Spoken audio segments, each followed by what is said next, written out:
Travels. Importante. Youtubers. Lo máximo. Perú.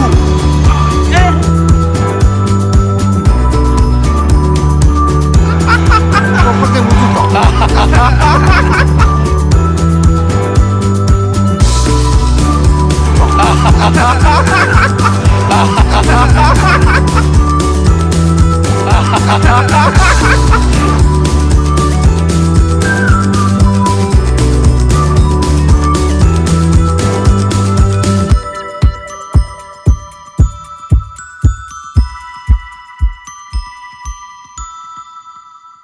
Anong ma-share mo te sa buhay ng Japan te? Sa ilang taon? Imagine 20 years ka na dito. 20 years na ako dito. Ang buhay sa Japan, yung sa akala nila sa Pilipinas, masarap ang buhay ko rito. Meron pa yun, Dahil 20 years experience na ako. Hindi nila alam na ako, tawa-tawa lang sa Facebook, ano-ano lang, pero hindi nila alam ang hirap ng buhay sa Japan. Para lang maibigay sa kanila na nangangailangan sa Pilipinas. Kaya sana, yung mga tao sa Pilipinas, iintindihin nila kung ano yung nararamdaman Ingatan nila yung perang dito. pinadadala. Ang mga pinadadalang pera, dugo ang puhunan namin dyan. Tama. Hindi nyo alam, tingnan nyo trabaho namin sa barko. Hindi to trabaho ng babae. Pero ginagawa namin para sa pamilya namin. Kasi medyo Na? malaki yung sahod eh. Kasi, di ba, wala kasi lang nanay. Andito ang nanay.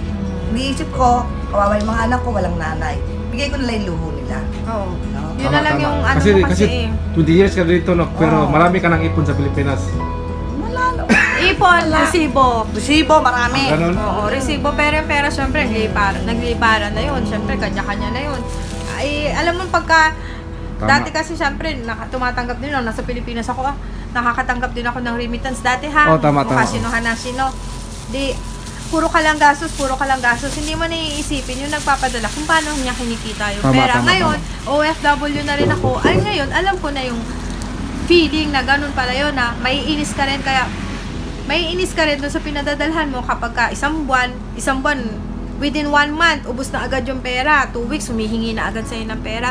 Ano ba ginagawa niya sa pera? Di ba? Parang tama. siyempre pinaghihirapan. Di ba magugulat ka? Oo. Tama.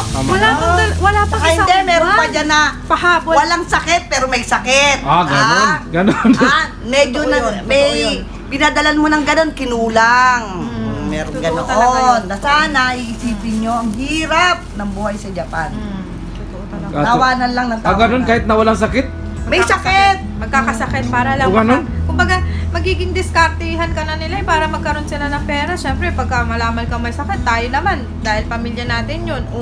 Ay, pangungutang ko muna to, papadala ko kasi may sakit eh. Oo, tayo oo, dito, tama. makakadiskarte ka rito kung paano kang kakain, kung anong gagawin mo. Sila, ipapautang pa ba nila yun? Ipangungutang. Tama. Utusan Hindi mo nila ba sila? nararamdaman. Ikaw ang mangungutang No. para sa kanila. Tama. Siyempre, ikaw ang nasa abroad eh. Di ba? Hindi nila nararamdaman yung kimuchi natin na sila na nasa malayo tapos makakabalita ka na sila ay may sakit. Hindi nila alam kung yung nararamdaman natin dito. Kung sino yung nagtatrabaho, yun ang hindi nagkakasakit. Yung mga lang tumatanggap ng pera, yun ang madalas nagkakasakit. Ganon? Hindi nila nararamdaman yung kimuchi natin dito na makatanggap ka nasanay ng na kasi tawag sila na eh. may sakit si ganon, may sakit si ganyan. Nasanay na sila sa luho. So si ate, no, 20 years. Tapos si Tinte, I think 14 years. Ang Oo. tagal-tagal na dito sa Japan. No? So marami na kayong mga experience na napakarami Masaya, malungkot, Stress. yun, stress Nakapundar lahat. naman siya ng bahay. Nakapundar kami ng bahay namin. Oo. Yun ang at least stable na yung anak ko rito sa Japan. sige. Ano? Yeah. Na- Salamat. At least na may makukuha sila ba, no? Oo, Na mga aral. Oo, Aral. Ipon mahalin talaga. nyo ang mga padala sa inyo. Tama, Dahil tama. hindi yan pinupulot lang dito. Tama.